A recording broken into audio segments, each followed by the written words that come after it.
सुमेर सैनी ਨੂੰ ਹੁਣ ਝਟਕਾ ਲੱਗਣ ਵਾਲਾ। ਜੀ ਹਾਂ, ਖਾਸ ਤੌਰ ਤੇ ਵੱਡਾ ਝਟਕਾ ਜੇ ਗੱਲ ਕਰ ਲਈ ਜਾਵੇ ਤਾਂ ਗ੍ਰਿਫਤਾਰੀ ਦੀ ਵੀ ਤਲਵਾਰ ਲਟਕ ਰਹੀ ਹੈ।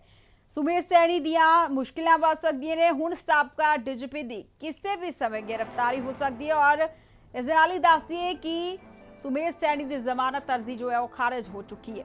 ਮੁਲਤਾਨੀ ਕਿਡਨੈਪਿੰਗ ਮਾਮਲਾ 29 ਸਾਲ ਪੁਰਾਣਾ ਮਾਮਲਾ। मुल्तानी किडनैपिंग मामले दे विच सुमेर सैनी दियां मुश्किलां वध सकदियां ने। हालांकि बीते कई लंबे समय तो इसका रेड़का भी बरकरार है। 29 साल बाद मामला कोर्ट के ध्यान दे विच आया और उस तो बाद हुण सुमेर सैनी की जमानत अर्जी नूं खारिज कोर्ट ने कर दिता है। इस तो बाद कुल मिला के कह सकते हैं कि सुमेर सैनी की गिरफ्तारी जो है वह किसी भी वेले हो सकती है। सो 29 साल पुराना यह मामला की सी, आखिरकार अजिहा की होया, किडनैपिंग किस दी हुई, सो पूरी रिपोर्ट दे विच देखते हैं। सो सरकार ने जवाब दे विच बलवंत सिंह मुल्तानी नूं भगौड़ा करार दिता सी और यह दस दईए कि हाई कोर्ट ने दर्शन सिंह मुल्तानी की अर्जी खारिज कर दी। हाई कोर्ट ने दर्शन सिंह मुल्तानी की अर्जी खारिज की। 2007 दे विच फिर दर्शन सिंह मुल्तानी एक बार फिर हाई कोर्ट गए। 2007 ਦੇ ਵਿੱਚ ਹੀ ਕੇਸ ਸੀਬੀਆਈ ਦੇ ਕੋਲ ਵੀ ਪਹੁੰਚਿਆ।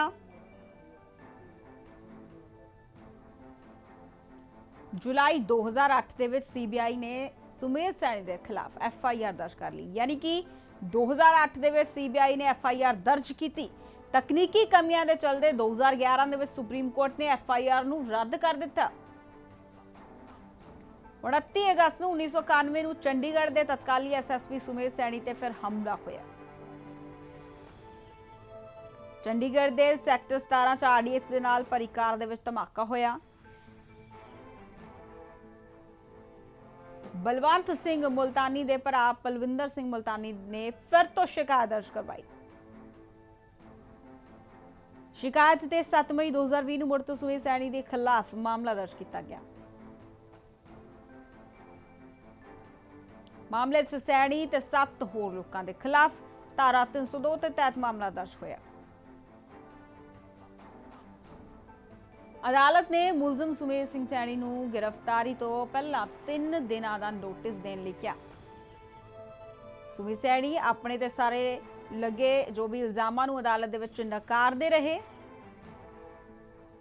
सरकार ने हुण जवाब दे विच बलवंत सिंह मुल्तानी नूं जिथे भगौड़ा करार दिता सी।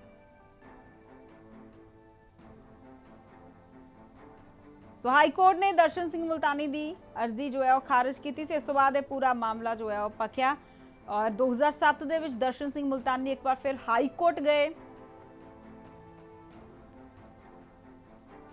और इस तो अलावा जो गल कर ली जाए तो फिर 2007 च यह केस सीबीआई कोल पहुंचा। जुलाई 2008 के विच सीबीआई ने सैनी के खिलाफ एफआईआर दर्ज कर ली। इन्ना ही नहीं, तकनीकी कमियां निकलियां। 2011 सुप्रीम कोर्ट ने फिर एफआईआर रद्द किया।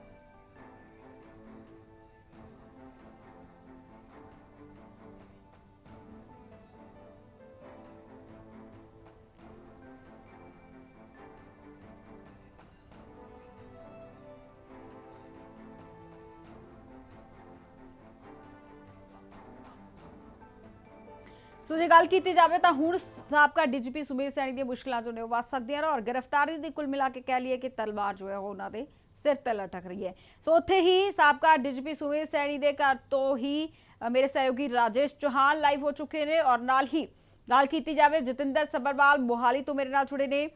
राजेश जी, पहला तुहाडे कोल आवांगे। 29 साल का 29 साल पुराना यह मामला और फिर तो अदालत दे विच गया और कई लंबे समय तो रेड़का भी बरकरार है, पर हुण कुल मिला के कह लिया जाए जमानत अर्जी खारिज हो चुकी है कि गिरफ्तारी की तलवार लटक रही है।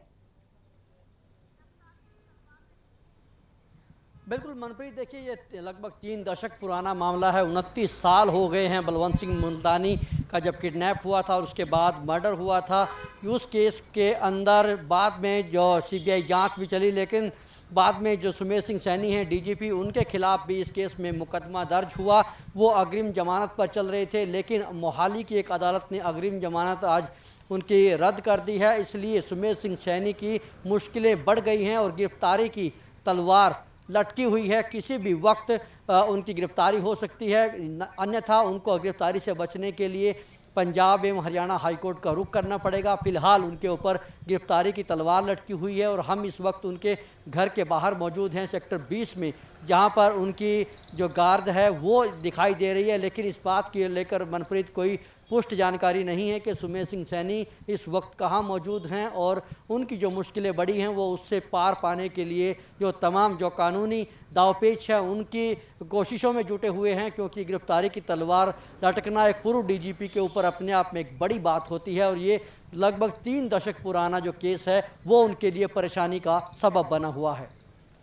बिल्कुल, कितना किते कह सकते हैं कि मामला भी पुराना है और कई बार इसते कह लिए चाहे तकनीकी कमियां दे चलते इसनूं अगे वधाया गया, पहला FIR भी हुई, फिर उस तो बाद भी इस मामले दे विच काफ़ी कुछ जो ने मोड़ वो सामने आए, पर हुण सीधा सीधा कह सकते हैं कि हुण गिरफ्तारी जो है वो हो सकती है।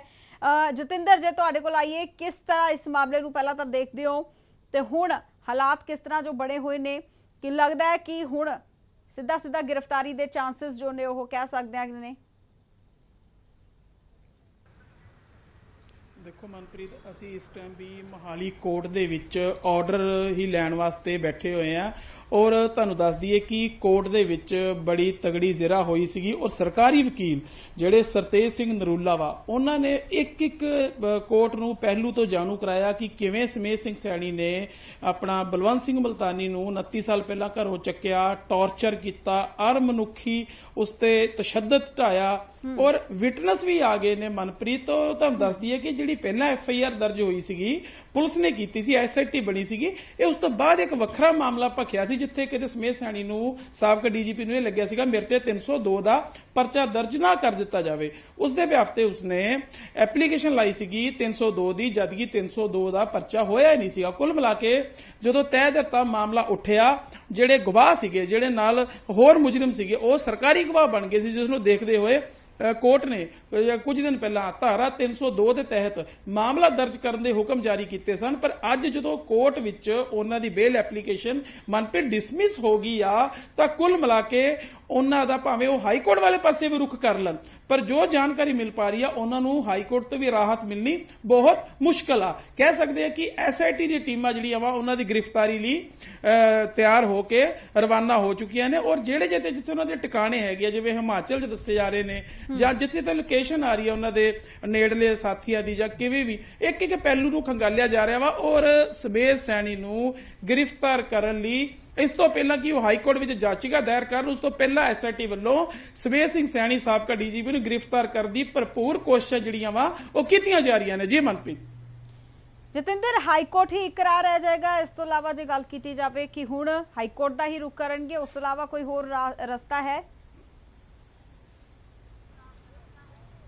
ਨਹੀਂ ਮਨਪ੍ਰੀਤ, ਦੇਖੋ ਇੱਕ ਲੋਅਰ ਕੋਰਟ ਹੁੰਦੀ ਆ, ਲੋਅਰ ਕੋਰਟ ਤੋਂ ਬਾਅਦ ਸੈਸ਼ਨ ਕੋਰਟ ਦੇ ਵਿੱਚ ਇਹ ਸੁਣਵਾਈ ਹੋਈ ਆ ਔਰ ਸੈਸ਼ਨ ਕੋਰਟ ਦੇ ਫੈਸਲੇ ਨੂੰ ਅਗਰ ਰਿਜੈਕਟ ਕਰਦੀ ਆ ਬੇਲ ਤਾਂ ਹਾਈ ਕੋਰਟ ਵੱਲੋਂ ਵੀ ਰਾਹਤ ਨਹੀਂ ਮਿਲਦੀ, ਕਿਉਂਕਿ ਸੈਸ਼ਨ ਕੋਰਟ ਤੋਂ ਬਾਅਦ ਅਗਰ ਇਹ ਜਿਹੜਾ ਮਾਮਲਾ ਵਾ 302 ਦਾ ਸਭ ਤੋਂ ਸੰਗੀਨ ਧਾਰਾ ਹੁੰਦੀ ਆ ਔਰ ਇਸ ਦੀ ਜਿਹੜੀ ਸੁਣਵਾਈ ਆ, ਜੋ ਇਹ ਮਾਮਲੇ ਦੀ ਜਾਚਕਾ ਜਿਹੜੀ ਲਗਾਣਗੇ, ਉਹ ਬੇਲ ਐਪਲੀਕੇਸ਼ਨ ਆ, ਉਹ ਹਾਈ ਕੋਰਟ 'ਚ ਹੀ ਲੱਗਦੀ ਆ। ਉਹ ਇੱਥੋਂ ਤੱਕ ਕਿ ਜੇਕਰ ਹਾਈ ਕੋਰਟ ਤੋਂ ਵੀ ਬੇਲ ਐਪਲੀਕੇਸ਼ਨ ਡਿਸਮਿਸ ਹੁੰਦੀ ਆ ਤਾਂ ਉਹਨਾਂ ਨੂੰ ਸੁਪਰੀਮ ਕੋਰਟ ਜਾਣਾ ਪਊਗਾ। ਪਰ ਮਨਪ੍ਰੀਤ, ਕਰੋਨਾ ਮਹਾਮਾਰੀ ਚੱਲ ਰਹੀ ਆ ਔਰ ਇਸ ਦੀ ਸੁਣਵਾਈ ਨੂੰ ਲੰਬਾ ਟਾਈਮ ਲੱਗ ਸਕਦਾ ਵਾ ਔਰ ਪੁਲਿਸ ਕੋਲ ਕਾਫੀ ਲੰਬਾ ਟਾਈਮ ਆ ਸਮੇਰ ਸੈਣੀ ਨੂੰ ਗ੍ਰਿਫਤਾਰ ਕਰਨ ਦਾ ਔਰ ਆਰਾਮ ਨਾਲ ਸਮੇਰ ਸੈਣੀ ਦੇ ਗਿਰੇਬਾਨ ਤੱਕ ਹੱਥ ਪਾਇਆ ਜਾ ਸਕਦਾ। ਔਰ ਮਨਪ੍ਰੀਤ, ਇੱਕ ਰੋਚਕ ਗੱਲ ਦੱਸ ਦਵਾਂ, ਜਿਹੜੇ ਨਾਲ ਗਵਾਹ ਵੀ ਬਣੇ ਸਨ ਜਿਨ੍ਹਾਂ ਨੇ ਕਿਹਾ ਸੀਗਾ ਸਾਡੇ ਸਾਹਮਣੇ ਸਮੇਰ ਸੈਣੀ ਨੇ ਕੋ ਕੇ ਬਲਵੰਤ ਸਿੰਘ ਨੂੰ ਮਾਰਿਆ, ਉਹਨਾਂ ਦੇ ਉੱਤੇ ਵੀ 120B ਦੇ ਤਹਿਤ ਜਿਹੜੇ ठीक है जतिंदर। राजेश जी, जे गल की जाए घर के बाहर के हालात किस तरह के ने या किसी सिक्योरिटी सुरक्षा कर्मी ना कोई गलबात हो पाई कि वो इत्थे है ने या नहीं है, या फिर कुल मिला के कह रहा जाए कि किसी ना कोई गलबात हो पाई इस बारे कि सुमेर सैनी इस वेले कित्थे हो सकते हैं?